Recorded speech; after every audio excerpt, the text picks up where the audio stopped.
మాఘపురాణం శౌనికాది మునులు యజ్ఞం చేయు తలపెట్టుట. సకల పురాణములకు ఆలవాలమైన నైమిషారణ్యమందు ఒకప్పుడు శౌనికాది మహావృషులు లోక కళ్యాణార్థమై ఒక మహాయజ్ఞమును తలపెట్టిరి. ఆ మహాయజ్ఞము పరిసమాప్తమగుటకు ఒక్క పుష్కర కాలమనగా 12 సంవత్సరాలు పట్టును. ఎన్ని అడ్డంకులు వచ్చినా ఆ యజ్ఞమును పూర్తి చేయవలెననేది దీక్షతో శౌనికాది మునులు తలపెట్టి యజ్ఞస్థలమును నైమిషారణ్యంలో ప్రవహించు గోమతీ నది తీరమున ఎన్నుకొని ఒక శుభముహూర్తమున యజ్ఞమును ప్రారంభించిరి. అంత పెద్ద యజ్ఞమును చూచి తరింపవలననేటి కోరికలతో భరతఖండమున నలుమూల నుండి తపోధనులు ఎందరో వచ్చి యజ్ఞస్థల సమీపమునందు నివాసం ఏర్పరచుకొనిరి.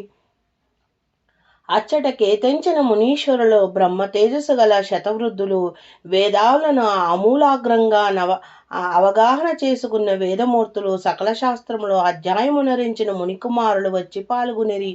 ఆ విధంగా మునీశ్వరులందరూ తమ శిష్య బృందంతో పరివారములతో తండోపతండములుగా యజ్ఞస్థలానికి చేరుకునిరి. వేల కొలది ఋషి పుంగవులతో ఆ యజ్ఞస్థలం కిక్కరసి ఉండెన. ఆ యాగము సకల లోకాలకు శుభకరమైనది, పుణ్యప్రదమైనది. 12 సంవత్సరములు ఏకదాటిగా జరుగు మహాయాగం అగుట వలన పురాణ పురుషుడగు సూత మహామణి కూడా తన శిష్య బృందంతో వేంచేసి యాగాది కార్యక్రమంలో పాల్గొనిరి. దూర ప్రాంతముల నుండి వచ్చిన ఋషులు సూతులను దర్శన భాగ్యం కలిగినందుకు అమితానందం పొందిరి. సూతుల వారి ఆశీర్వాదంతో నిర్విఘ్నంగా యాగం జరుగునని అందరూ సంతోషపడిరి. సూత మహాముని సకల శాస్త్రములు ఆమూలాగ్రంగా తెలిసియున్న మహానుభావుడు. వేద పురాణ ఇతిహాస్యాది సమస్త విషయములందు వారికి తెలియనిదంటూ లేదు.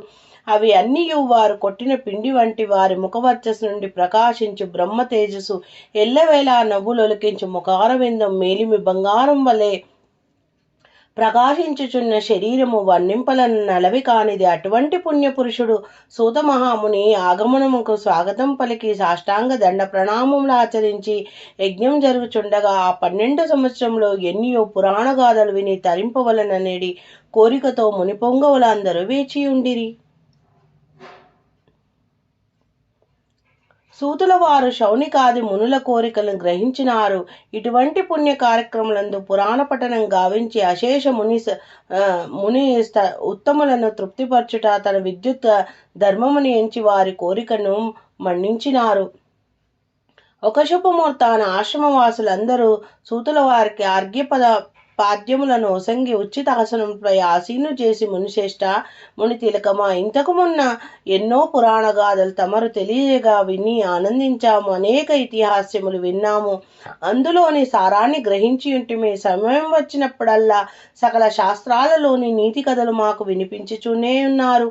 అయినను మీ మోటి సిద్ధపురుషులు 14 లోకంలో సంచారం చేసి ఎందున ఎన్నో విషయాలు మీరు అవగాహన చేసుకొని ఉన్నారు. కాన వినదగిన విషయాలు ఏమైనా ఉన్న ఎడల విరామకాలంలో మాకు వివరించవలసింది అని వినయంగా వేడుకున్నారు. శౌనికాది మునులు ప్రార్థించిరి.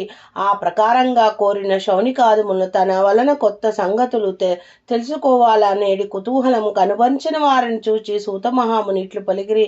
ముని పొంగవులారా, మీ మనోవాంఛను గ్రహించదని మీరు వినదగిన కథను నాకు తెలిసినంత వరకు వివరిస్తాను, మీకు తృప్తి కలిగిస్తాను. ఇటువంటి మహా సమయమున పుణ్య కథలు చెప్పుట వలన నాకును వినుట వలన మీకును పరమార్థం కలుగును అనెను. శౌనికాదులు ముని కోరికకు సూత మహాముని అడిగిందే తడుగా వారందలకు అంగీకరించగా ధన్యులమైతమని మునులందరూ అమితానందంతో సంతోషంతో సూతుల వారి పాదాలను కళ్ళకద్దుకొని సూత మహామునితో, ఆర్య, పద్మపురాణమందలి లీనమై ఉన్న మాఘమాసము యొక్క మహత్యమును మరలా మరలా వినవలననేది కుతూహలం కలుగుచున్నది. అదియునుగాక రాబో మాసం మాఘమాసమే అయినందున ఆ మాస మహత్యము ఆచరించవలసిన విధానం మాకు వివరించవలసిందిగా కోరిరి. ఆ విధంగా శౌనికాది మునులు ఇతర తపశ్శాలు కోరుట వలన సూత మహర్షి మిక్కిలి సంతోషించి ఇట్లు పలికిరి. మునిపొంగవులారా, మీరందరూ అతి ముఖ్యమైన విషయాన్ని అడుగుచున్నారు. మాఘమాసం కూడా ప్రారంభం కాబోచున్నది. ఇటువంటి సమయంలో మాఘపురాణం వినుట వలన ఫలము అత్యంత అమితమైనది. అదీనుగాక ఈ మహాయజ్ఞం జరుగుచున్న సమయంలో మాఘమాసం యొక్క మహత్యమును వివరించవలసిందిగా భాగ్యం కలిగినందుకు నేను అదృష్టవంతుణ్ణే కాను. సావధానుడవై మనసుకులై ఆలకింపుడని సూత మహర్షి ఇట్లు వివరించిరి. నేను నా తండ్రి శిష్యుడగు రోమ మహర్షిని శిష్యుణ్ణి. అతడు మహాతపస్వి జ్ఞాని. నా తండ్రి వద్ద సకల శాస్త్రములు అభ్యసించి విశ్వాంశ సంభూతుడగు వేదవ్యాస మహర్షికి ప్రియప్రాతుణ్ణి. వారి దయవలన నాకు కలిగిన జ్ఞానంతో మీలాంటి వారు అడిగిన ప్రశ్నలకు జవాబు చెప్పగల సామర్థ్యాన్ని కలిగిన వాడినైతిని. నేను తెలియబోచున్న నీతి బోధలు సకల లోకములకు శుభములు కలుగును. మీరు అడిగినట్లే పూర్వము దిలీప మహారాజు తన కులగురువైన వశిష్ఠ మహామునిని మాఘమాస మహత్యమును వివరించమన్నారు. ఆ విషయాన్నే నేను మీకు వివరించబోచున్నాను.